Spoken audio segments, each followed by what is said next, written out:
सदस्य Shri Ricky edu सिक्कौन ji.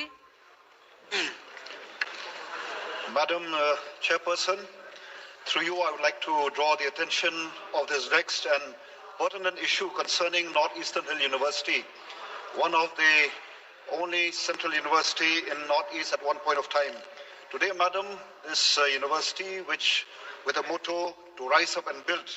Today, Madam, when we look at the condition of this university, it is in total disarray. And the reason for this is because of the leadership crisis that the university is facing.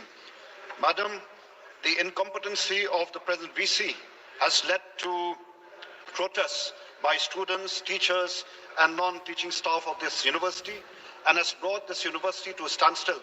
For the last couple of months, this university has been greatly affected in terms of teaching and research, which is the prime objective of any learning institution. Therefore, Madam, through you, I would like to urge upon the concerned ministry to take up this matter seriously by removing this VC who is